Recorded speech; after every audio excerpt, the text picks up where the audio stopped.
कल मैं अपनी एक पुरानी डायरी हाथ में मिल गई।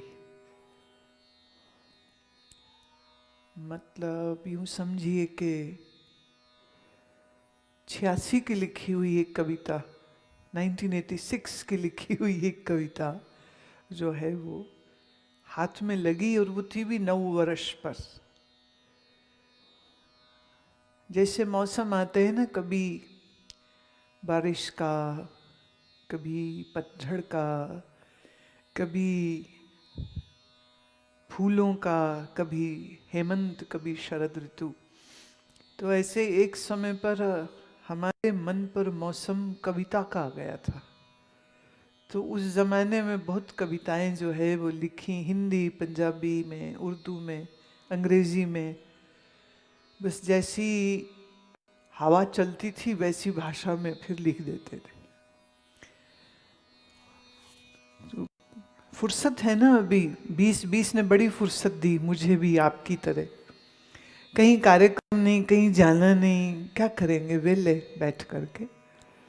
तो अपनी लाइब्रेरी में मेरा काफ़ी वक्त गुजर रहा था, तो उसी में ये डायरी जो है ये मुझे नसीब हुई। तो कुछ पुरानी स्मृतियाँ इसके साथ जुड़ी हुई, अच्छी वाली स्मृतियाँ। जैसे मैं पूछ रही थी, कल ही लुधियाना से आए हुए हैं हमारे एक शिष्य, तो उनको मैंने पूछा कि ये डायरी मुझे जिसने दी थी वो जिंदा है कि नहीं अब। तो बड़ी प्यारी महिला, सरदार तारा सिंह की पत्नी, और मेरा ख्याल है 92 या 3 में मुझे वो मिली थी सत्संग के लिए। जब गई तो वो सुनती थी मेरे को, तो उनका बहुत प्यार का रिश्ता हमसे बना। तो ये डायरी उन्होंने भेंट की थी मुझे। इट्स हैंडमेड पेपर होता है ना, उसका बना हुआ कागज़ था, रंग बड़ा मेरे पसंद का था। सो ये तब की लिखी हुई आज आपके साथ बांटते हैं। नव वर्ष हो मुबारक आपको कहूँ कैसे। सब बोलते ना happy new year, happy new year. कोई रात 12 की गिनती गिनते हैं 10 9 8 7 6 5 4 3 2 1, फिर सब पागल हो जाते हैं। एंड देन दे से हैप्पी न्यू ईयर। पर मेरा ये कहना है कि नव वर्ष हो मुबारक आपको कहूँ कैसे, हर पल दिन नया है आपके साथ। मैं अपने गुरुदेव को लिखती हूँ ना, तो मैं उन्हें कह रही हूँ कि जब हर पल दिन नया है आपके साथ, बीत गया जो खड़ा है वो भूत बनकर। बीत गया है जो वो खड़ा है भूत बनकर। और याद रहे, भूतों से लोग डरते हैं, राइट? तो कहते भूत नहीं दिखना चाहिए। तो हमारा बीत चुका वक्त जो है वो भूत है, प्रेत है, उसको अपने मन में जगह नहीं देनी चाहिए। बीत गया जो खड़ा है वो भूत बनकर, कल्पना करे क्यों जो अभी तेरा साथ है। आने वाले अच्छे दिन मेरे होंगे ये सोच उसको लगती है जिसका आज अच्छा नहीं है। और हमारा आज तो बहुत ही अच्छा था। मेरे गुरुदेव मेरे साथ थे, मेरे गुरु का संग मेरे साथ था, मेरे गुरु का दर्शन मुझे नसीब था, मेरे गुरु के मीठे शब्द मेरे कान में थे, मेरे हाथ उनकी सेवा में थे, मेरे हाथ उनकी सेवा में थे। हाँ, मेरी आंखें उनका दर्शन करती हैं, मेरे कान उनके मीठे शब्द सुनते हैं, और वो वेदांतमयी शब्दों को सुनते हैं जिसे सुनकर जन जन का जो अज्ञान का पर्दा है वो उठ जाता है। बचा ही नहीं था, पर्दा ही जल गया था असल में। एक इसमें शायद एक और भी मैं शेर कहा करती हूँ, तू बर्फ गिला गिरा, बर्फ गिरा मैं जल जाऊं, मैं तेरा हूं तुझ में मिल जाऊं, हो मुझसे खता और तुम बख्शो, ये रोज का झगड़ा कौन करे। तू बर्फ गिला गिरा मैं जल जाऊं, बर्फ मतलब बिजली, तो बिजली गिरा मेरे इस पर्दे पर जो तुझे मुझसे दूर करता है, तेरा हूं तुझसे मिल जाऊं, हो मुझसे खता, खता माने गलती, हो मुझसे खता और तुम बख्शो। ये रोज का झगड़ा कौन करे? तो दो क्यों रहे हम, एक गुनाहगार और एक भूल बख्शने वाला, एक भूल करने वाला, एक भूल को माफी देने वाला। तो ज्ञान की उस अग्नि को जब प्राप्त हो जाता है अंतःकरण, तो उसके पर्दे जल जाते हैं। तो जब आज आपका वर्तमान आनंद में है, तो कल आने वाले फ्यूचर की प्लानिंग में क्यों करूं? जो आज अपने वर्तमान से दुखी होते हैं ना, वो सोचते हैं 5 साल बाद इतने पैसे हो जाएंगे तो सुख होगा, हम 10 साल बाद ना कनाडा पीयर हो जाएगा तब हम बहुत सुखी हो जाएंगे, जब हमारा बड़ा मकान हो जाएगा तो बड़े सुखी हो जाएंगे। और ये ख्याल रखना तुम बहुत अच्छे से, तुम महल बना लो, शायद सुखी तब भी नहीं होगे, क्योंकि सुखी तुम अपनी सोच से होते हो, अपनी समझ से होते हो। खैर, बात से बात ना बहुत सी निकल आती, मैं वापिस अपनी कविता पे आती। कल्पना जो असीमित है, अद्भुत है कल्पना। चक्कर अनजाना सा दिन रात का है ये। हमारी कल्पनाएं असीमित होती हैं, पर बहुत बड़ा चक्कर है जिस चक्कर में पड़ के तुम घन चक्कर हो जाते हो। चक्कर अनजाना सा दिन रात का ये, वही सब कुछ पर बदल गया जाने कौन है। वही है सब कुछ पर जाने बदल गया कौन है। सब बदलेगा पर एक नहीं जो तेरा साथ है। सब बदलेगा, सब बदलेगा पर एक नहीं जो एक तेरा साथ है। बदले तन फिर ये मन फिर ये धन, बदले तन फिर ये मन फिर धन, बदले ना वो प्यारा जो रहता मेरे साथ है। बदले ना वो प्यारा जो रहता मेरे साथ है। दीप शिखा पर जलती ज्योति कभी बढ़ती कभी होती छोटी। दीप शिखा पर जलती ज्योति कभी बढ़ती कभी होती छोटी, पर भागी जाती है नभ की ओर जहां है भास्कर दूर उस ओर। भास्कर माने सूर्य। भले ज्योति छोटी हो जाए, भले बड़ी हो जाए, पर जाती हमेशा आकाश की ओर। नभ माने आकाश की ओर। क्यों? क्योंकि उसका जो प्रियतम है सूर्य, अग्नि का जो मूल केंद्र है सूर्य, वह तो आकाश में है। तो दीप शिखा भले धरती पर है, लेकिन ज्योति तो कहाँ जाती है, कहाँ लपट लपट के भागती है, तो आकाश की ओर, अपने सूर्य की ओर जाती है। पागल न बन सुन ज्योति मेरी बात, पागल न बन सुन ज्योति मेरी बात, तेरा प्रीतम सूर्य है तेरे साथ है, सच्ची सुच्ची प्यारी सी ये बात। जो तड़प रही है आगे ऊपर जाने के लिए, तो तड़प मत, क्योंकि तेरा प्रियतम सूर्य तो तेरे ही साथ है। तो इसलिए ऊपर जाने की चेष्टा करने की कोई जरूरत नहीं है। तो इसका जो मूल था वो फिर से एक बार कह देती हूँ। नव वर्ष हो मुबारक आपको कहूँ कैसे, नव वर्ष हो मुबारक आपको कहूँ कैसे, हर पल हर दिन नया है आपके साथ। अब ये आपके साथ कभी किसी प्रेमी या प्रेमिका या माँ या पिता या बच्चे के साथ भी जुड़ सकता है ऐसे तो, लेकिन बस फर्क ये है कि इन संबंधों में एक कच्चापन होता है। कच्चापन इन द सेंस, आज वो है कल नहीं है ना। तो आप कह सकते हो कि ऐसे तो गुरु का शरीर भी आज है कल नहीं है, जैसे आज मेरे गुरु का शरीर नहीं है।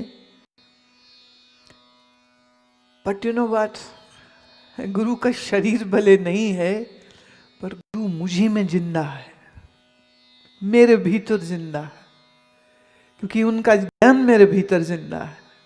तो गुरु का ज्ञान ही तो गुरु है। और कौन है गुरु? गुरु शरीर थोड़ी होता है। शरीर तो हड्डी मांस का लोथड़ा है, गंदगी का टोकरा है, बढ़ने घटने वाला वात पित्त कफ ये थैला है। तो गुरु ये तो नहीं हो सकता है ना। तो गुरु है ज्ञान, गुरु है आप परमात्मा। तो जिस शरीर से ज्ञान की धारा बही, वो शरीर तो ऑब्वियसली नहीं रहेंगे, उनके नहीं रहे, मेरे भी नहीं रहेंगे। ये शरीर जो आज सामने तुम्हारे बैठा, ये भी जाने कब तक है। लेकिन गुरु जब ज्ञान है और ज्ञान आपके अंतःकरण में जगमगा रहा है, और फिर ये समझ लग गई कि ज्ञान स्वरूप तो मेरा अपना आप है, मेरा आत्मा है, मैं ही ज्ञान स्वरूप हूं, या यूं कहूं मैं ही गुरु हूं।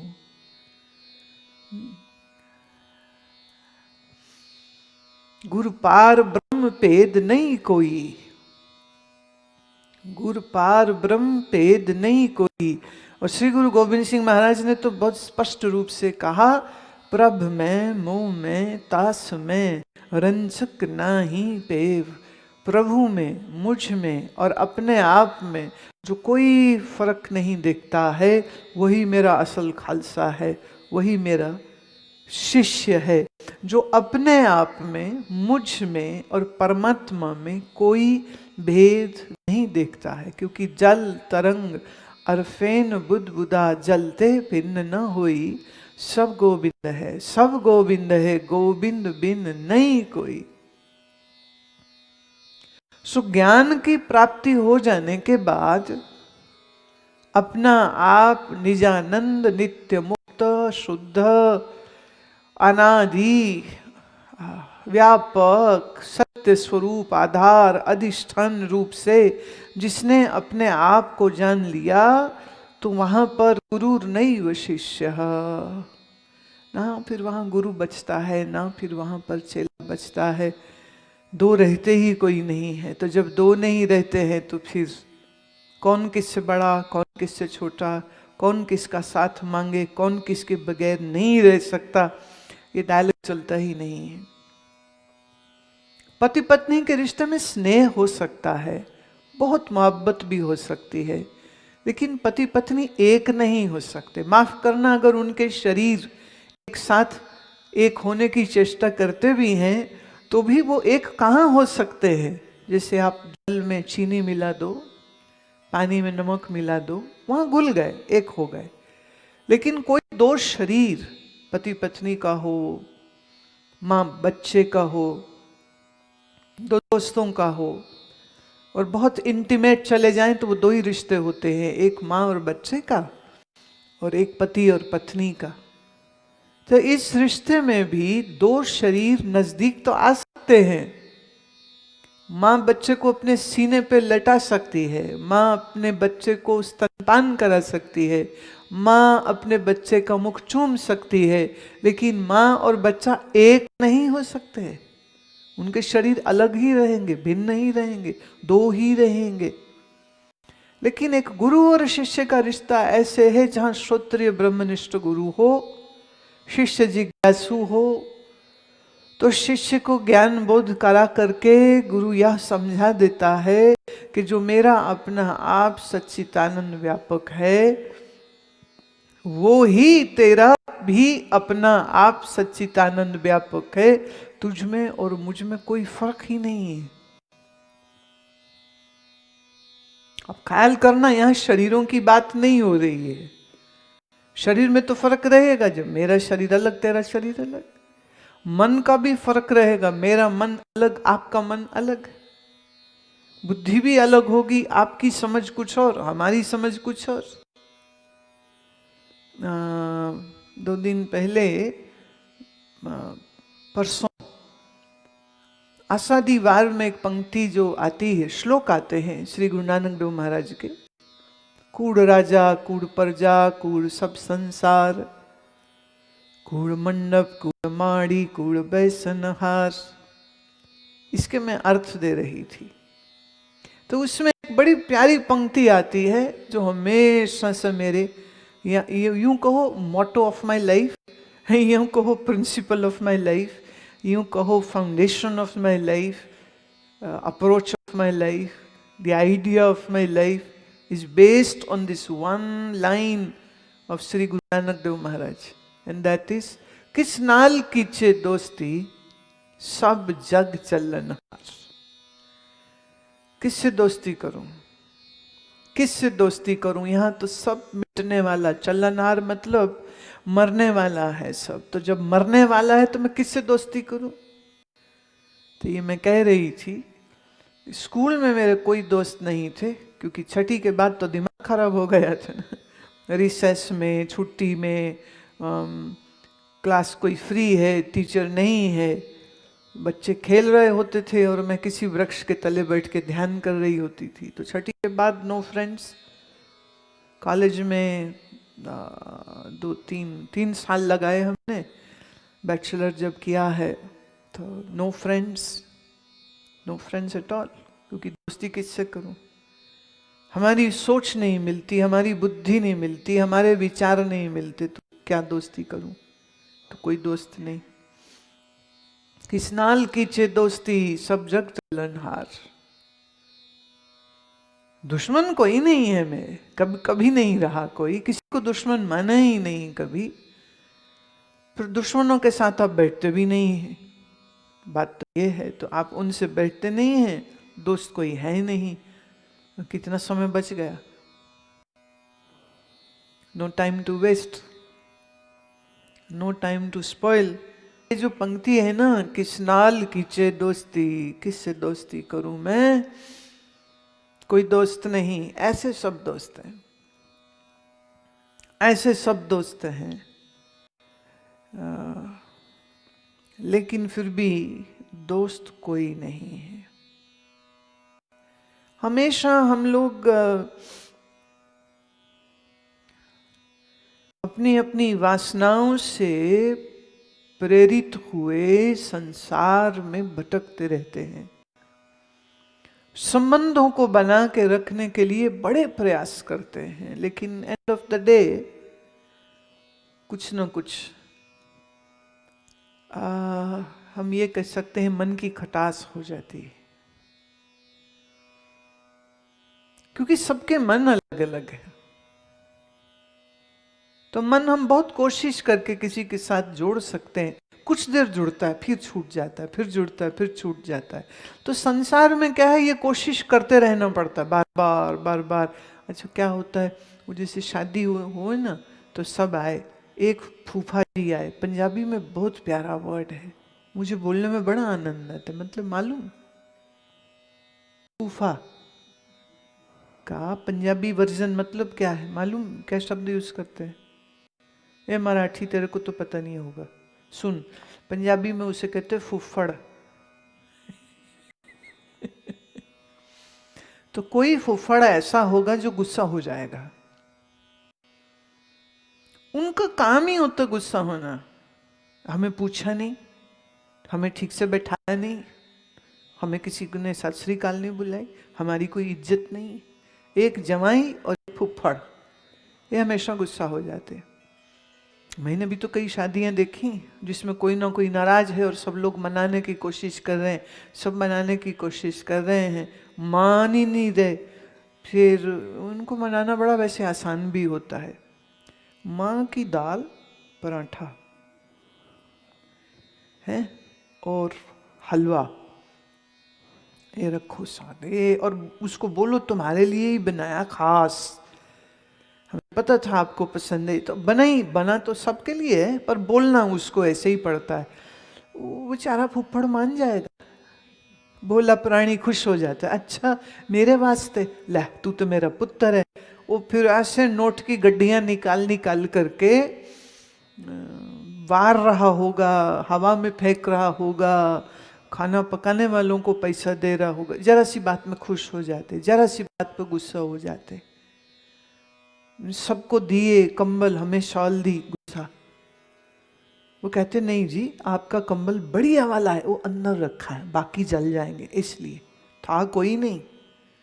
वो आखिर तक पूछता रहेगा वो मेरा कंबल किथे है, देते हैं ना, बाकी देख लेंगे, बाद में देते हैं। फिर कहाँ है मेरा कंबल, बोले स्टोर की चाबी नहीं मिल रही। तो जैसे बच्चे को हम ललचा के रखते हैं, ऐसे रिश्तों को ललचा के रखना पड़ता है, तब रिश्ते बनते हैं। एकदम सच बोलने लग जाएं पति पत्नी एक दूसरे को, कि क्या सोचते हैं वो एक दूसरे के लिए। मन है ना, देखो कहीं ना कहीं ऊंच नीच थोड़ा बहुत हो जाता है, एक कांस्टेंट एफर्ट करना पड़ता है। और जहां आप वो एफर्ट ना करें या सामने वाला उस एफर्ट को अप्रिशिएट ना करे, वहां रिश्ता बन नहीं पाता, फिर वो रिश्ता टूट जाता है, चाहे वो कैसा भी रिश्ता हो, कितना ही नजदीकी हो। लेकिन गुरु शिष्य के रिश्ते में एक बड़ी प्यारी बात यह होती है कि गुरु चेले के मन से दोस्ती नहीं करना चाहता, उसके शरीर से दोस्ती नहीं करना चाहता। चेले को उसको अपना आप क्या है, उसका निज स्वरूप क्या है, उस स्वरूप को समझाता है। और फिर जो स्वरूप शिष्य का है, वही स्वरूप आत्मा का, गुरु का है। जैसे आकाश में कोई भेद नहीं होता, बाकी 4 तत्वों में भेद है, पृथ्वी में भेद है, जल में भेद है, वायु में भेद है, अग्नि में भेद है, लेकिन आकाश में कहीं कोई भेद नहीं। धरती के किसी कोने में आप चले जाइए, आकाश सब जगह एक सा है, आकाश में भेद नहीं है। इसी तरह से 5 तत्वों के बने शरीर में भेद है, मन में भेद है, सबकी बुद्धियों में भेद है, सबके अंतःकरण में भेद है। लेकिन अगर अभेद है तो कहाँ, वहां तो अपने आप निज आत्म स्वरूप में कोई फर्क है ही नहीं, वो एक ही है। एक भी कहना पड़ता है इसलिए क्योंकि और बाकी सब चीजें हैं ना, अनेक हैं वो, इसलिए हम एक कह देते हैं, पर टेक्निकली स्पीकिंग उसको एक भी नहीं कहा जा सकता। इसलिए वेदांत में शब्द आता है अद्वितीय अस्तित्व। अद्वितीय, द्वितीय माने 2, तो 2 नहीं है, एक है, ऐसा अगर हम बोले तो बात थोड़ी अधूरी है। पर जब हम कहते हैं अद्वितीय, एक नहीं कहा, absence of second, non duality, there is no duality in existence, hence we can not say God is one. हम एक नहीं कह सकते हैं उसको, अद्वितीय। जो ये बोले ना परमात्मा तो एक ही है, परमात्मा तो, वो अभी ज्यादा कोई गहरी बात नहीं समझा है। ज्ञान का सूत्र ये कहता है अनेक नहीं, एक है, बोले ना अनेक नहीं और अद्वितीय है। तो उस अद्वितीय परम सत्ता में भेद तो है ही नहीं। इसीलिए आप में हम और हम में आप है, या कहो आप ही सर्व है, या कहो सर्व ही आप है। अब इस समझ के बाद गुरु शिष्य हो गया, शिष्य गुरु हो गया। यही है जो खालसा की स्थापना के समय पर गुरु ने भी कहा था कि आप ही गुरु, आप ही चेला। पर कई लोग इस बात को ठीक से समझ नहीं पाते हैं। वो सोचते हैं कि अमृत पान कर लेने से गुरु चेला एक हो गए। नहीं, ये बाहर के अमृत की बात नहीं है, ज्ञान अमृत की बात है, जिसको वो स्पष्ट कर देते हैं अपनी रचना खालसा में, जहां वो कहते हैं प्रभ में, मोह में, तास में रंजक नाही भेव। और ज्यादा स्पष्टीकरण लेना हो तो उसमें बड़ी प्यारी पंक्ति आती है, आत्म रस जिन जाने, आत्म रस जिन जाने, सो है खालस देव, प्रभ में, मोह में, तास में रंजक नाई बेव। आत्मा के रस को जिसने जाना सो है खालसा। तो इस नाते मैं कहती हूं हम खालसा हैं, हम खालसा हैं। एक खालसा है बद्ध, बंधन में, एक खालसा है मुक्त, बंधन रहित जो हो गया। आत्मज्ञान प्राप्त करने के बाद तुम ही मुक्त हो, ये निश्चय हो जाता है। तुम ही शिवरूप हो, ये निश्चय हो जाता है। और जब ये निश्चय हो गया तो फिर उसमें कौन चेला, कौन किसका गुरु। इसको श्री गुरु नानक देव ने अपनी वाणी में वेदांत का इतना सुंदर परिभाषा दे दी, एक एक्सप्रेशन जो उन्होंने दिया, तहाँ वो कहते आपे बहुविध रंगला सखिए मेरा लाल, आपे जाल मनक कड़ा, आपे पानी जाल। आहा, आपे होवे चोलड़ा, आपे सेज पतार। आप ही वो चोला है जो पहना है, आप ही वो सेज है, वो पलंग है, और आप ही वो पतार मतलब वो पति है। आप ही पत्नी, आप ही पति, आप ही सेजा, आप ही बैठने वाला, आप पे ही सिंगार भी आप, सब कुछ आप ही आप ही आप ही आप। और महाराज फिर कहते किसनु कहिए नानका, सब कुछ आप पे आप, किसको कहूँ। जो सामने आकर के बैठा है चेला जिज्ञासु, वो भी तो मेरा ही अपना आप है। तो अपने आप का ज्ञान अपने आप को कैसे दूं, लेकिन फिर भी दिया, फिर भी देना पड़ता है। ये गुरु महाराज की, ये समस्त ब्रह्म ज्ञानियों की कृपा है कि वो आत्मनिष्ठ हो जाने के बाद भी, ब्रह्मनिष्ठ हो जाने के बाद भी सबको उस प्रेम में, सबको उस श्रद्धा के रास्ते पे लगा के धीरे धीरे धीरे ज्ञान समझने की योग्यता बना के और फिर इस आत्मज्ञान का प्रसाद देते। अब हर व्यक्ति की एक अपनी क्या बोले स्टार्टिंग पॉइंट है। फॉर एग्जाम्पल, अगर कोई कहे मुझे कुतुब मीनार जाना है, तो इवन गूगल में अगर आप टाइप करो तो सबसे पहले आता है फ्रॉम, कहाँ से।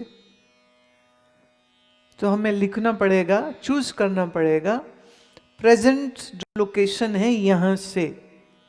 और कई बार नेट उतना अच्छा ना हो तो टाइप करना पड़ता है कि फॉर एग्जाम्पल कि गन्नौर से कुतुब मीनार कितना दूर है,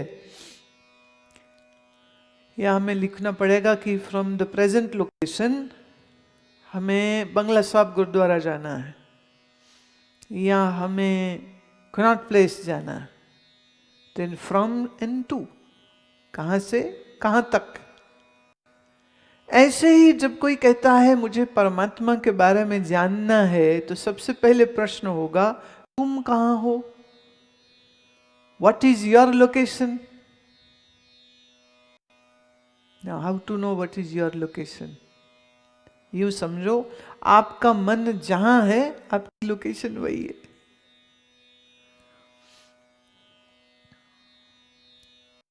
बच्चों में, घर में, पैसे में, रुपए में मन कहां घुसा रहता है। मन किसको सोचता रहता है विदाउट एनी एफर्ट। एफर्टलेसली तुम्हारा मन जिस दिशा में जाता है, समझिए आपका मन वहीं अटका हुआ। एक बार एक माता जी यहां आई, मुझे कहती है इतने महीनों बाद आपका दर्शन हुआ है, रोने लग गई, बड़ा मुश्किल है आपके बगैर रहना। मैंने कहा तो फिर तुम अब वापस मत जाओ, यहीं रह जाओ। कहती मैं तो कपड़े ही नहीं ले आई। मुल्ला कपड़ों की कोई कमी है, तुम्हें ट्रंक भर के कपड़े दे देंगे। जी मैं दवाई नहीं ले आई अपनी। कोई नहीं, हमारे यहाँ पर आश्रम में 6 डॉक्टर हैं, 2-3 फार्मास्यूटिकल कंपनी वाले मेरे शिष्य हैं, तो दवाई की दुकान क्या, यहाँ तो ट्रक आ जाएगा दवाई का। फिर कहती नहीं वो पतिदेव साथ नहीं ना है।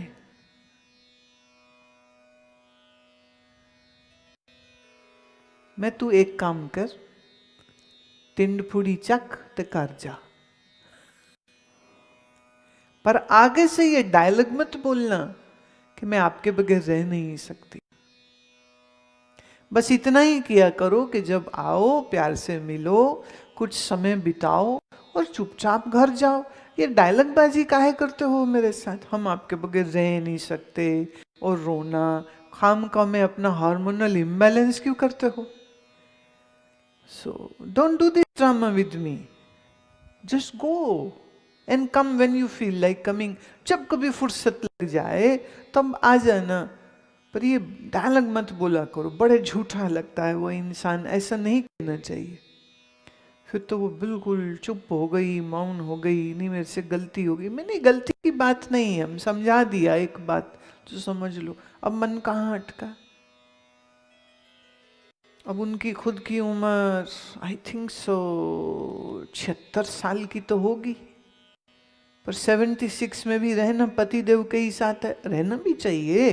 दोनों बुजुर्ग हो गए हैं, एक दूसरे का साथ होता है, एक दूसरे को, वो दवाइयाँ ही भूल जाते हैं ना, एक दूसरे को दवाई खिलानी है, बीपी चेक कराना है, शुगर चेक करानी है, 10 चीजें हैं। तो प्यार से रहो। किसने कहा? तो हम नहीं कहते ना कि पति को छोड़ के यहाँ आके रह जाओ या पत्नी को छोड़ के यहाँ आके रह जाओ, हम ऐसा बिल्कुल नहीं कहते किसी को। पर मन कहाँ बंधा है? मन कहाँ बंधा है? ऑब्सेसिवली मन किसके बारे में सोचता है? ऑब्सेसिवली मन किसकी चिंता करता है? कई बार पुराने पुराने सत्संगी जिन्हें 25-25 साल हो गए मुझे सुनते हुए, तो कहते मन भटकता है। क्यों?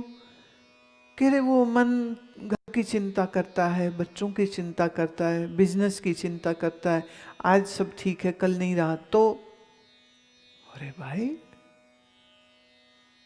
जो बीत चुका कल वैसा आज नहीं है, जैसा आज है वैसा कल नहीं रहेगा। संसार का तो नियम है बदलना। अब वो अच्छे के लिए बदले, खराब के लिए बदले, कि बहुत अच्छे के लिए बदले, वो तो सरप्राइज है। जैसे सबको अच्छा लगता है सरप्राइज ना, तो समय हमको सरप्राइज करता रहता है, सरप्राइज।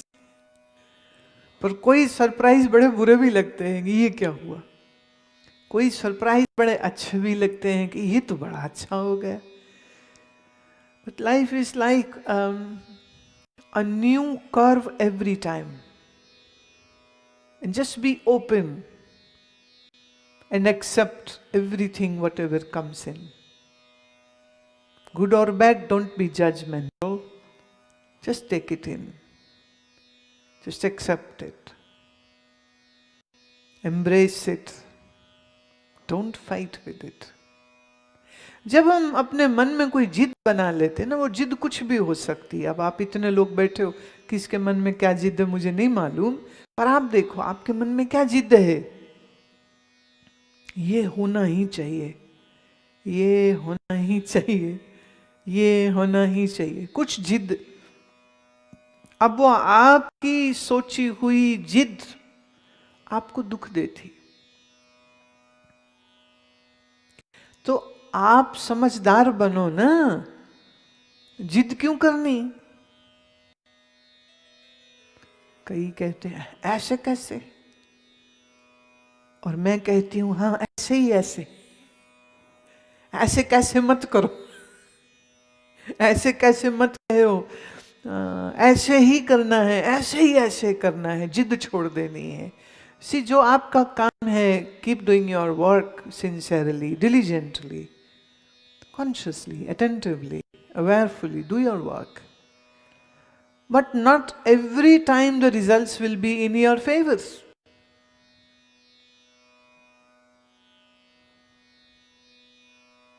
आप सबकी फेवर में हर बार तो चीज नहीं होगी, कभी कभी उल्टी हो जाएगी, तब क्या करेंगे?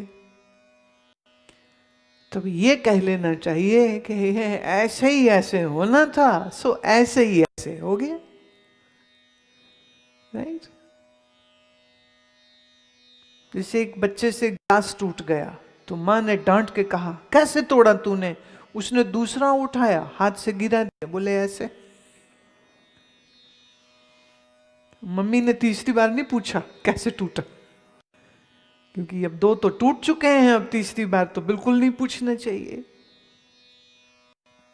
थोड़ा सहज रहा करो। चीजें बनी हैं, इस्तेमाल कर लो। चीजें बनी हैं टूटने के लिए, एक दिन टूट जाएंगी। रिश्ते हैं, निभाओ, पर रिश्ते भी बने हैं टूटने के लिए।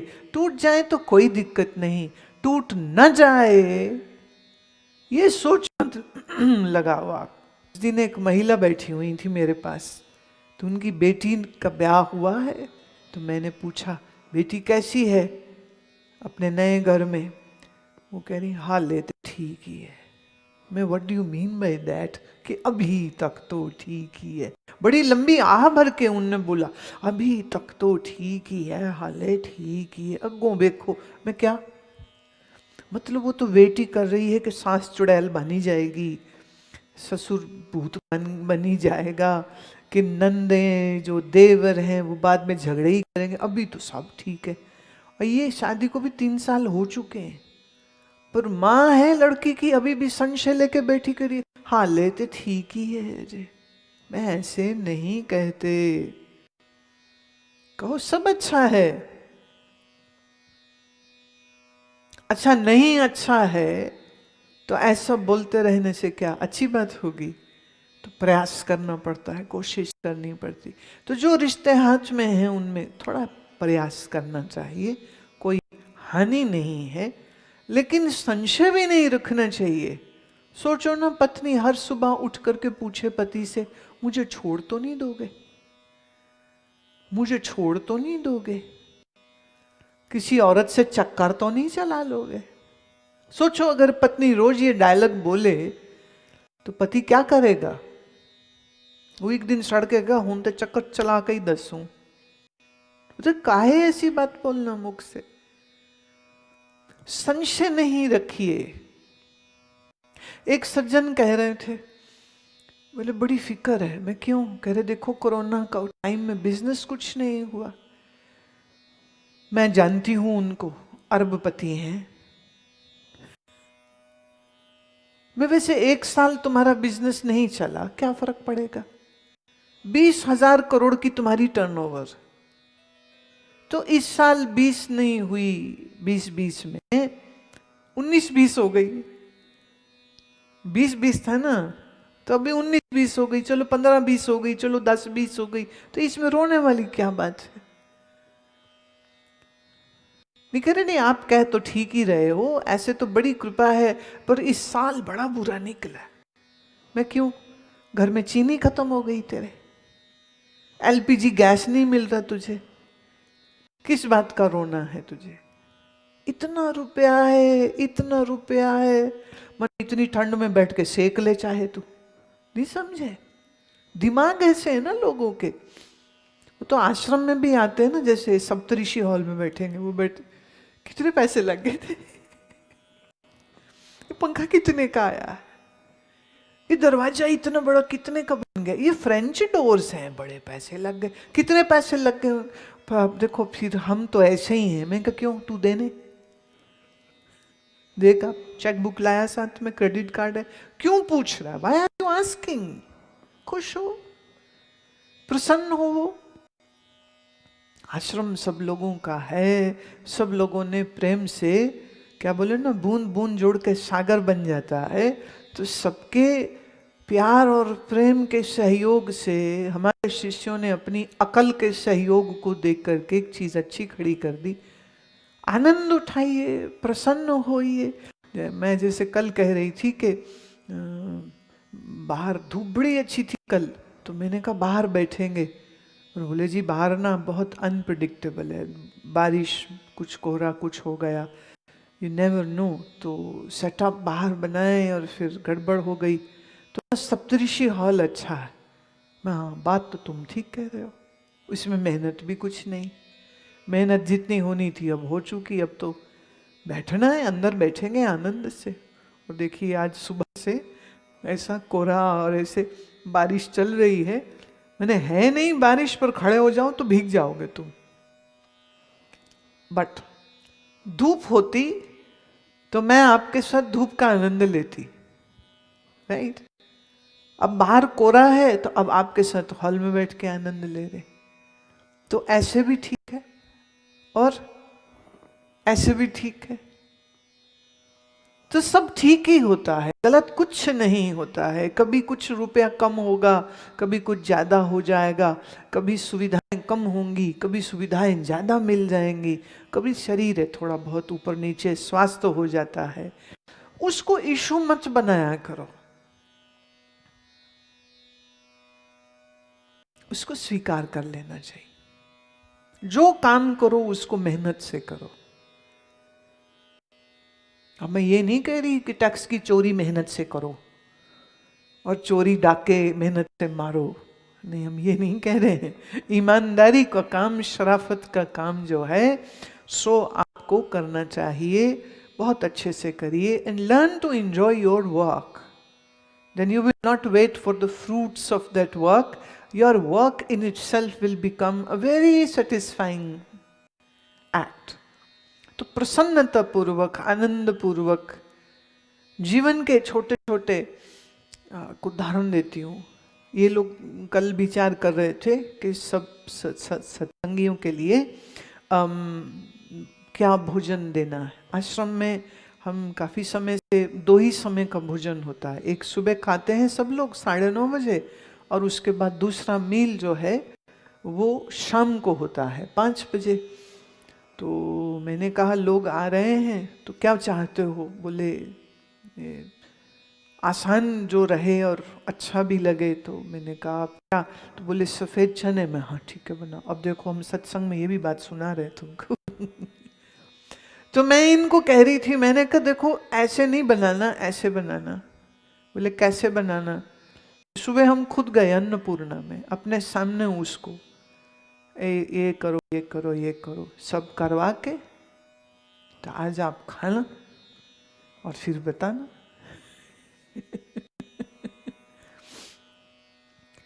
हमारे गुरुदेव कहते थे कि भोजन ऐसा होना चाहिए जिससे 5 इंद्रियां तृप्त हो जाएं, 5 ज्ञान इंद्रियां तृप्त हो जाएं। जैसे भोजन देखने में अच्छा लगे, देखने में भी अच्छा लगना चाहिए, फिर उसकी खुशबू अच्छी होनी चाहिए, फिर उसको जब खाए तो उसकी जीभ को अच्छा लगना चाहिए, फिर जो खाया है अगर वो बुद्धिमत्ता पूर्वक पकाया गया होगा तो खाया भोजन सुपाच्य होना चाहिए। ये नहीं कि खाने के बाद पेट में दर्द हो जाए, वायु हो जाए। तो कठिन पाचन वाला भोजन नहीं होना चाहिए। तो अब आप सोचेंगे जी 4 इंद्रियों की तो समझ लग गई कि आंख को अच्छा लगा, नाक को अच्छा लगा, जीभ को अच्छा लगा, सामान हाथ में जब लिया खाने के लिए तो वो हाथ को भी अच्छा लगा। पर इसमें कान का क्या रोल हुआ? कान कैसे तृप्त होंगे? वो ऐसे जब इस तरह से भोजन पका होगा और आप रखोगे अपनी जीभ पर तो मुंह से ये आएगी आवाज, तो ये तुम्हारे कानों को बहुत अच्छी लगेगी।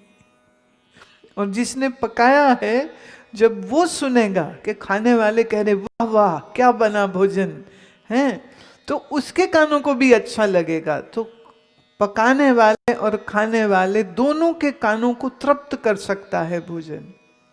प्रेम से, सही तरीके, सही टेक्निक से जब भोजन पकता है तो उस भोजन को खाने वाले को तृप्ति मिलती है। तृप्ति समझते हो?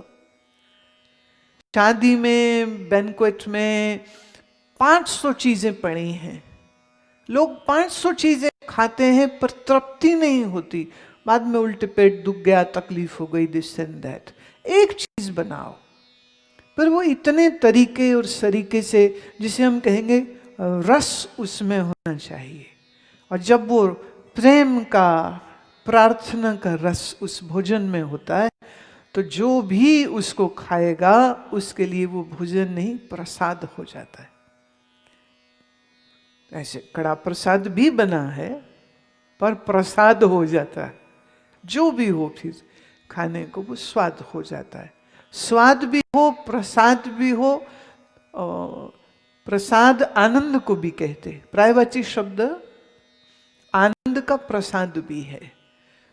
सिद्धांत मंत्र जो आज श्री गुरु ग्रंथ साहब में आता है, एक ओंकार सत गुर प्रसाद, इसको सिद्धांत मंत्र कहते हैं। सिद्धांत मतलब टेक्निकली फैक्चुअली परमात्मा का स्वरूप क्या है उसका वर्णन जिन अक्षरों से किया जाए, उस अक्षर को, उस मंत्र को हम सिद्धांत मंत्र कहते। 1430 पन्ने हैं श्री गुरु ग्रंथ साहिब के, और उसमें 522 बार 522 टाइम्स सिद्धांत मंत्र आया। जो मूल मंत्र है, एक ओंकार सतनाम कर्ता पुरुष निर्भाव निर्वैर अकाल मूर्त आजूनी सहभंग गुरु प्रसाद, ये जो मूल मंत्र है ये 1430 पन्नों में कुल 32 बार आया, 32 टाइम्स। तो सिद्धांत मंत्र जो है इसमें परमात्मा का स्वरूप लक्षण है, और जो मूल मंत्र है उसमें परमात्मा का तटस्थ लक्षण भी है और स्वरूप लक्षण भी, दोनों लक्षण।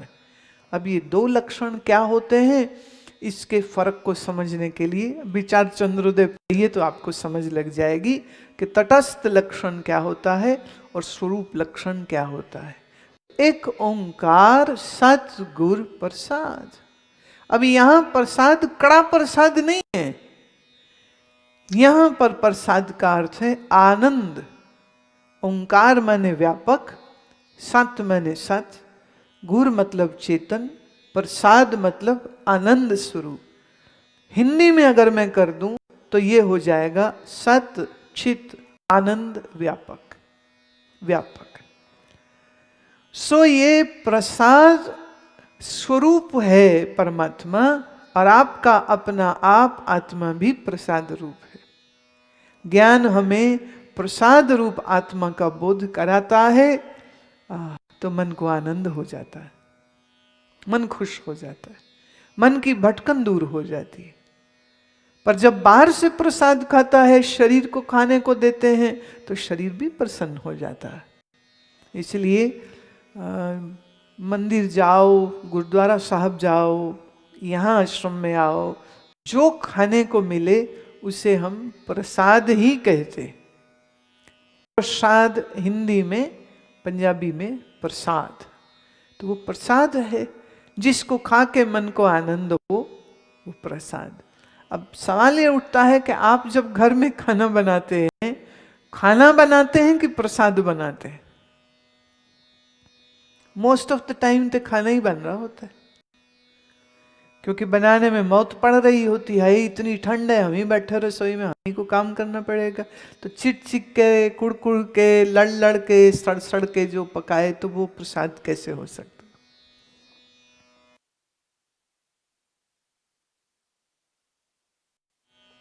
सो आनंद पूर्वक भोजन पकाए तो भोजन प्रसाद, और ज्ञान पूर्वक अगर जीवन को जिए तो पूरा जीवन प्रसाद, पूरा जीवन प्रसाद। तो technically speaking and factually speaking, every moment is a new moment, every second is a new second, every minute is a new minute, every hour is a new hour, every week, every month, and every year is a new one. Nature doesn't give us anything old. So to say this is a happy new year day doesn't make any sense. Calendar बदल गया, हम ये कहेंगे। पहले 2020 का calendar था, अब आज से 2021 हो जाएगा। 1 जनवरी 2021, तारीख बदली है। उर्दू में एक शब्द होता है तवारीख। तवारीख मतलब हिस्ट्री। तारीख बदली है, तुम्हारी जिंदगी की हिस्ट्री तो बदली कोई नहीं, तो उसका क्या फायदा? होना तो ये चाहिए कि नया पल तो नई हिस्ट्री तुम लिख रहे हो, तो हर पल को इस प्रकार आनंद से खुशी से जीना चाहिए कि हर पल एक हिस्ट्री हो जाए। So don't read history, make history. Don't be a mute spectator to history. Be an active participant to life and create moments for yourself. Moments which are filled with celebration, knowledge, wisdom, consciousness, awareness, beauty, music, dance, poetry, prose. Let it be dramatic. तो जीवन के हर पल को ऐसे जीना चाहिए जैसे उस दिन कोई मिलने आया, शादीशुदा जोड़ा, उनकी शादी को 1 महीना हो गया। तो वो कहते जी आज के ही दिन पिछले महीने हमारी शादी हुई थी। तो मैंने कहा हैप्पी 1 मंथ मैरिज डे। तो हंसने लग गए क्योंकि वो तो नई नई शादी हुई ना, तो happy 1 week day and happy 2 week day भी चल रहा होता है, हैप्पी 3 वीक भी, फिर 4 वीक, फिर 2 month and this goes on and on. It's not about whole year gone and then the anniversary is being celebrated. ऐसा नहीं है कि कुछ लोग ज्यादा खुश हो गए हैं, बस फर्क ये हो गया है कि आजकल हर चीज का एग्जीबिशन होता है ना। तो 1 वीक शादी, 2 वीक शादी, 4 वीक शादी, 1 महीना शादी, फोटो खींच के फेसबुक में डालना है, इंस्टाग्राम पे डालना है, और फिर लोगों को कहना है प्लीज लाइक कर दो ना, हमारी शादी की एनिवर्सरी हुई है। अधूरे हो गए हैं लोग, अधूरे। लोगों के सिर चढ़ के तुम पूरे होते हो। कितने लोग तुम्हारे को अच्छा कहते हैं, तुम्हें उससे अपने आप को अच्छा लगता है। होना उल्टा चाहिए। हम अच्छे हैं, हम जानते हैं हम अच्छे हैं, कोई कहे ना कहे। हम सुंदर हैं, हम जानते हैं, कोई कहे ना कहे। हम अक्लमंद हैं, कोई कहे ना कहे। लेकिन पता नहीं ये क्या बीमारी लग गई है सबको, दूसरों के मुख से सुनना चाहते हैं कि तुम सुंदर हो, तुम अक्लमंद हो, तुम्हारी ड्रेस अच्छी है। छोटे बच्चों के साथ बड़ा अच्छा लगता है। छोटे बच्चा नया पहना हो ना, रेड निक्कर, रेड शर्ट, रेड शूज, और उसको कहो तेरे कपड़े कितने अच्छे हैं, बच्चा यूं उछलता है खुशी के मारे। पर यहाँ तो 60 साल, 50 साल, 30 साल, 20 साल नया कपड़ा पहने तो वेट करता है कि कोई उसे कहे कि तुम अच्छे लग रहे हो।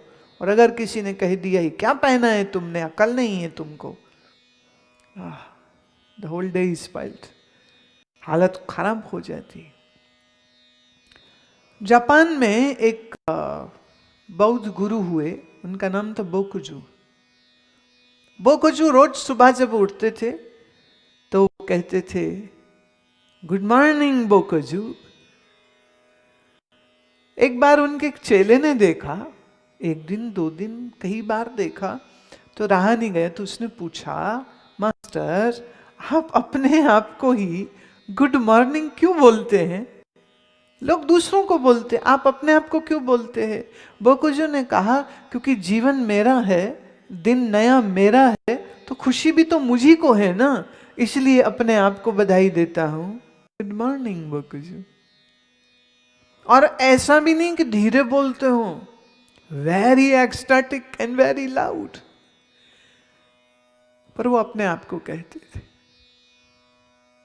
और फिर दिन में जो दूसरे मिलेंगे वो उनको भी ऐसा ही कहते थे, तुम्हारा दिन शुभ हो। क्योंकि अशुभ तो तुम करते रहते हो, शुभ तो तुम्हें आता नहीं करना, तो एक रिमाइंडर देते हैं कि दिन तुम्हारा शुभ हो, do something great and auspicious, may your day be good, may your moments be good, may your life be good. Now this is a reminder which we need to give to ourselves every day. हर दिन अपने आप को ये बधाई देने की आवश्यकता है, हर दिन अपने आप को ये शुभ कामना देने की आवश्यकता है। 1 जनवरी की इंतजार न करिए, हर दिन ये अपने आप को कहना चाहिए। तो this is for all of you. अब कल से सुबह जब उठे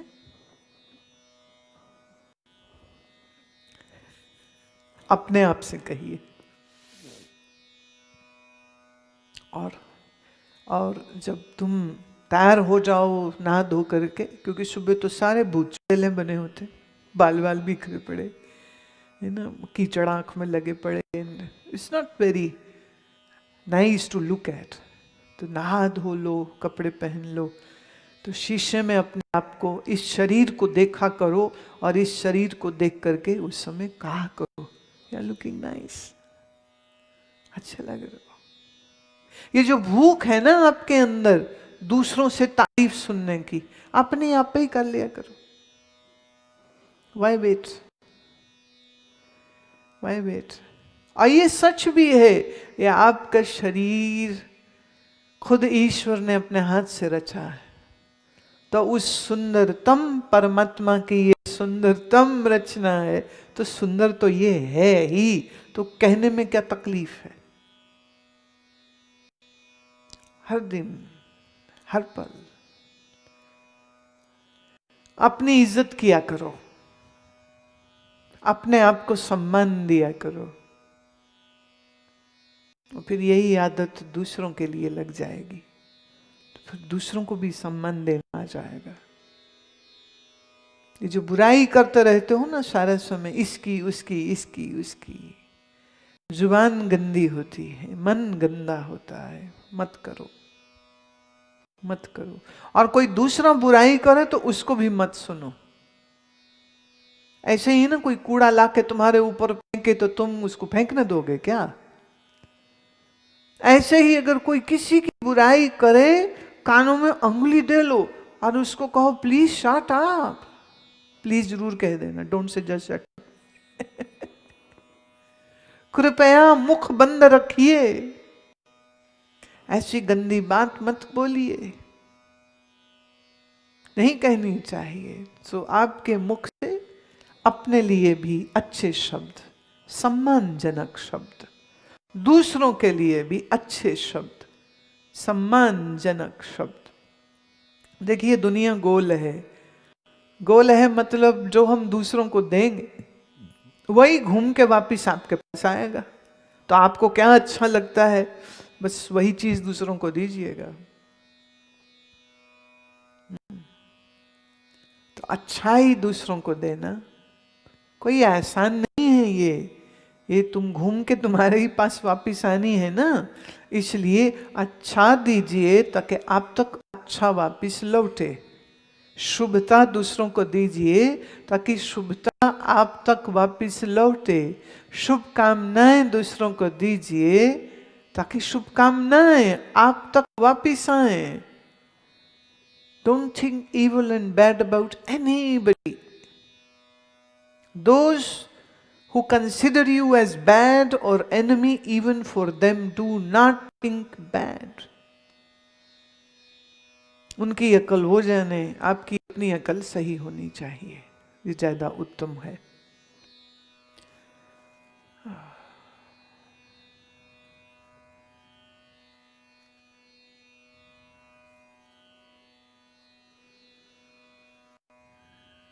और दूसरी बात ये भी है ना कि हम जिनको याद करते हैं या जिनके बारे में सोचते हैं, हम एक्चुअली वैसे ही हो जाते हैं।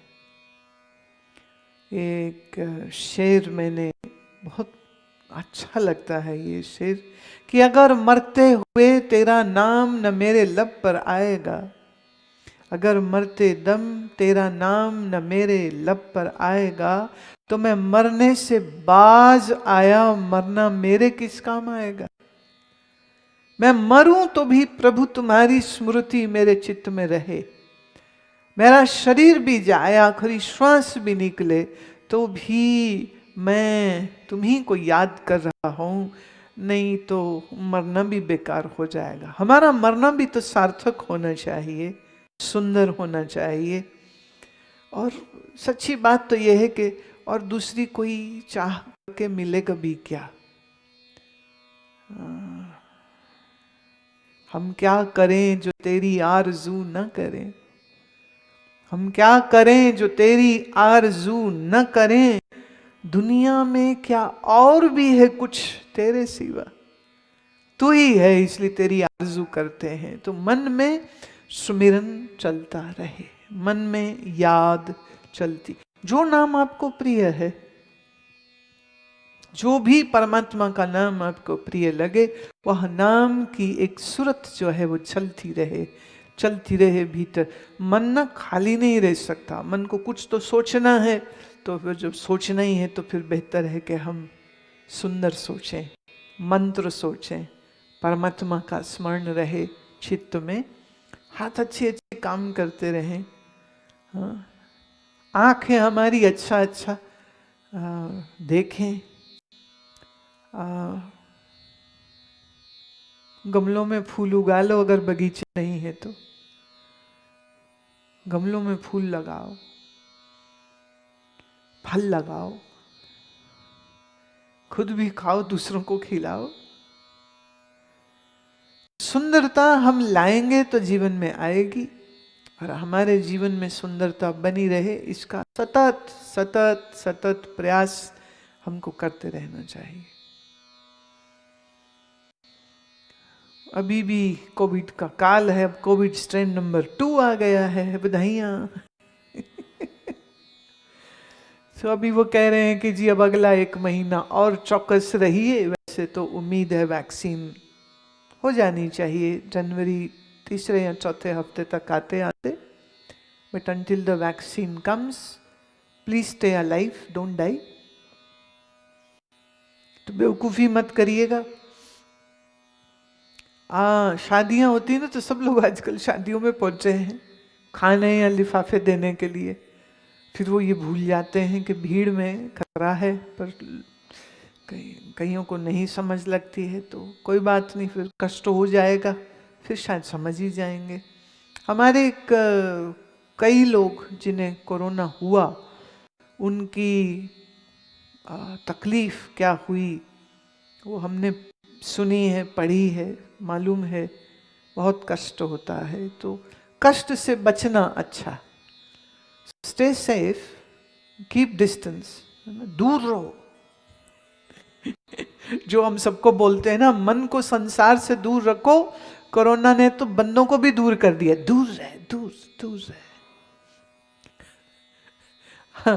आज सुबह में स्वामी बता रहा था, अनंतानंद कह रहे आज जितने लोग आएंगे ना, सबको हम पहले सैनिटाइज करेंगे। मैं कैसे? कह रहे जी उनके हाथ तो और उनके पैर जूते सब पे ऐसे स्प्रे मार के, मैं देखना पूरा मत करा देना, कहीं पूरा नहीं करा ना, जूता हाथ करा लो, मास्क तो सबका है ही, तो अच्छे से मिल भी लें सेफ डिस्टेंस के साथ। तो उसको पालन करते हुए ये हमने मीटिंग जो है आज के दिन की रखी।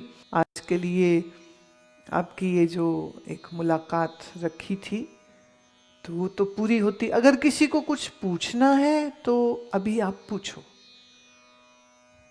एनीबडी। हाँ, ओह पकड़ाओ हिमांशु, गिव मी। तेरे भी कोरोना हो गया था? नहीं, बच गई, ओ गुड। ये भी मेडिकल वर्कर है, डॉक्टर है, हैं?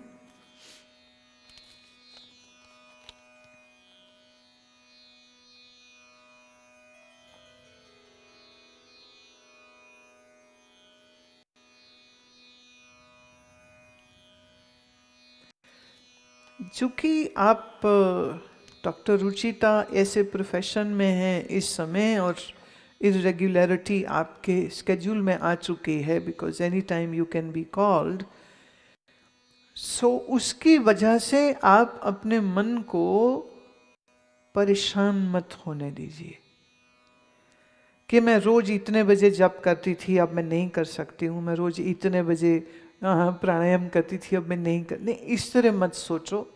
अब आपने जो कैरियर चूज किया है, उस कैरियर में कुछ कंपल्शंस जो हैं वो आ रही हैं आपको, तो उन कंपल्शंस को भी हिंड्रेंस मत समझिए। ये ठीक है कि अभी आप ठीक से सो नहीं पाएंगी तो ठीक से साधना नहीं हो पाएगी। तो स्लीपिंग आवर्स को थोड़ा आप ज़्यादा ध्यान दीजिए। एंड सेकेंडली, जिस समय पर आप देखो, कभी कभी it is not what you do, it is more about what goes on in your mind. अब आप नहीं कर पा रही साधना, वो एक विषय है, पर दूसरा विषय ये है कि आपके मन में एक विचार तो बना हुआ है ना कि मुझे ये करना है और मैं अभी नहीं कर पा रही हूँ। मेरे हिसाब से वो ज़्यादा कीमती है। आप आधा घंटा या 1 घंटा बैठ के मंत्र जप करती, पर तुम्हारा मन न लगता, या नींद आती, या उतना फ्रेश फील नहीं करती, या जॉब पे जाना है, हॉस्पिटल जाना है, ये ख्याल तुम्हारे मन को बादर करता रहता और इधर मंत्र भी चल रहा, उसकी अपेक्षा ये ज़्यादा अच्छा है कि आप हॉस्पिटल में ऑन जॉब हैं, ऑन ड्यूटी हैं, पर मन में आपके साधना का ख्याल है, ईश्वर का।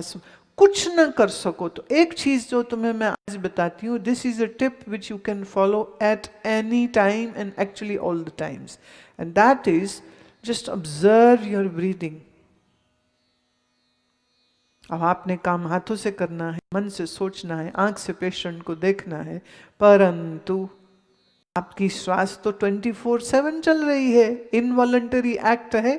Just bring your attentiveness to your breathing, and like say if you are taking pulse of the patient, that's the best time। उस समय तुमने भी चुप रहना है, पेशेंट ने भी चुप रहना है। पेशेंट चुप ना रह रहा हो तो तुम्हें पता, मुंह में थर्मामीटर डाल दो उसके, ये चुप नहीं समझे, you don't have to say be quiet, just put thermometer. That is the time जब आप नब्ज को देख रही हैं, तो उस समय पर आप अपनी हृदय की धड़कन को देखो, and keep your attention in the inside of the nostrils, or just breath, the air which is going in and out। आप अपने हॉस्पिटल के कॉरिडोर में चल रही हैं, तो एक एक कदम चल रही हैं, तो वो एक एक कदम अटेंशन के साथ चलें, और एक एक कदम श्वास को देखते हुए चलें, और मन में एक ही विचार, शिवो हम, शिवो हम, शिवो हम, शिवो हम, शिवो हम। अब इसके लिए तुम्हें एक जगह पद्मासन लगा के बैठने की जरूरत थोड़े ना है। तो आप चल रही हैं, चलते हुए में आपकी मनोवृत्ति स्वरूप निष्ठ रहे, हाथ काम करते रहे, क्या दिक्कत है। तो जॉब को या अपने डॉक्टर होने को आप एक्सक्यूज मत बनाएं दुखी होने के लिए। You are in a very noble profession in which you are saving lives of people, and people depend on you. And remember this, a doctor who is conscious and who is awareful can actually heal the patients by making correct diagnosis, by doing correct examination, and by making a correct protocol for the patient. अगर doctor की मनस्थिति अपनी ही ठीक नहीं है, परेशान है, दुखी है, डिस्टर्ब्ड है, तो वो पेशेंट की कंडीशन में बहुत से इंपॉर्टेंट पॉइंट्स को शायद मिस कर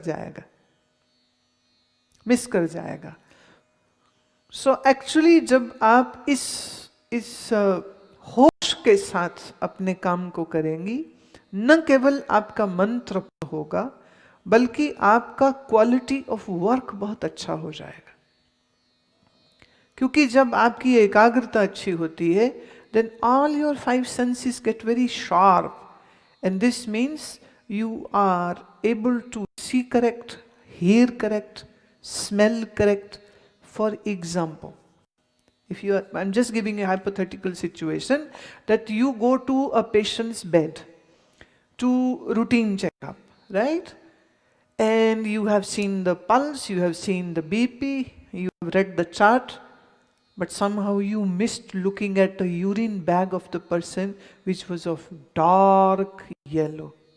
That is sign of liver is getting compromised. Or you missed looking into the eyes of the patient, which were getting yellowish. So अगर आपने ठीक से नहीं देखा, तो लीवर की जो एबनॉर्मेलिटी है वो आपने मिस कर दी, और the urine bag had some strains of blood in that. No, your attention should be, I know MBBS का पार्ट नहीं है how to be attentive. It is not curriculum part of what I am speaking, part of the medical education, but I believe it should be there. Every doctor should be taught how to meditate. Why? Because this makes their senses sharp and they won't miss anything. And sometimes बहुत crucial चीजें होती हैं जो patient के शरीर में दिख जाती हैं. The flutter of the heart can be checked just by the pulse or through the stethoscope when you are checking the chest. So you can find that flutter is there in the heart. Or you can find that his heartbeat is missing after few seconds. You don't need to do ECG every time. पुराने हमारे जो senior doctors होते थे, जब इतना diagnostic paraphernalia नहीं होता था, तो उनकी जो एग्जामिनेशन एबिलिटीज ज़्यादा अच्छी होती थी. So just by pulse, just by checking, they would come to know that this is wrong. फिर एक्सटेंसिव उसका चेकअप कराया, उसके लैब टेस्ट करा दिए, तो चीज़ों को कंफर्म कर लेते थे. What I mean to say is, because over here we have 5-6 doctors, so many times I am giving them this advice that when the patient walked in, did you ask the patient how was his bowel movement? Because sometimes आप उसको सिर चक्कर आ रहा है, उसको सिर में दर्द हो रही है, उसको नौजिया हो रहा है, उसको वॉमिट हो रहा है, और आपने दुनिया भर की दवाइयाँ तो लिख करके दे दी, बट उसको एक सिंपल सा क्वेश्चन नहीं पूछा कि तुम्हें बावल मूवमेंट सही हुई थी या नहीं, या तुम्हें खट्टी डकारें तो नहीं आ रही थी. If there is acid in the stomach, then the person will have the symptoms of nausea and will have the symptoms of giddiness, can have a very severe headache. That's a very simple question to ask. Did you had good bowel movement? Do you have some belching happening or not? And did you examine the stomach of the patient? कि खाली BP देख के तो और तेरा BP बढ़ गया होगा इसलिए तेरे चक्कर आ रहा होगा, या So sometimes those small details are missed. Are you getting what I'm saying? So being a doctor, you need to be a good meditator. And meditation doesn't mean that when you sit cross-legged, only then you are meditating. When you are observing your own mind, body, breath, this is meditation. And with this very aptitude, when you will see your patients, actually your work will improve. So काम को और ध्यान को ना दो अलग अलग चीजें करके मत देखो. तुम यूं देखो कि तुमने अपने काम को ही ध्यान पूर्वक करना. चाहे वो लंबे सरकारी अस्पताल के जो बरामदे होते हैं, तुम वहां चल रही हो, या सीढ़ियां चढ़ रही हो, या लिफ्ट में जा रहे हो, या आप किसी से बात कर रहे हो, तो all the times it is very challenging what I am saying you to do, and that is observe your breath every time you walk, you talk, you eat, you drink, you sit. Just observe your breath, and if your mind has to say something, then it should be just this much. शिवो हम, मैं शिव स्वरूप हूँ. और जो सामने मरीज आया है वो भी मनोबुद्धि अहंकार चित्तानि न हम, न वो मन है, न वो देह है, न वो इंद्रिय है, वो भी शिव स्वरूप ही है. तो आपके काम करने का जो तरीका है ना, थोड़ा वो भी अच्छा हो जाएगा. बाकी उसके लिए दुखी मत होइए कि आप बैठ नहीं पा रही हैं. मन लगना चाहिए. शरीर को एक जगह बैठा के तो क्या उपलब्धि हो जाएगी. अब हमारी गौशाला में गाय दिन भर बैठी रहती, क्या वो ध्यानी हो गई है? दिन भर बैठी रहती, हिलती नहीं है. तो उनको हम क्या कहें? वो बहुत ध्यानी हो गई हैं क्योंकि वो बैठी रहती हैं. बैठने से हम ध्यानी नहीं हो जाते. हमारा मन उस लीग में, उस रंग में होना चाहिए जिससे हम एक अच्छे साधक हो जाते हैं। तो चलिए अब यहीं के आज इस सभा को ख़त्म करते हैं, और तुम्हारा जो दिल करे तुम मन में बोलते रहना, हम नहीं कहने वाले हैप्पी न्यू ईयर।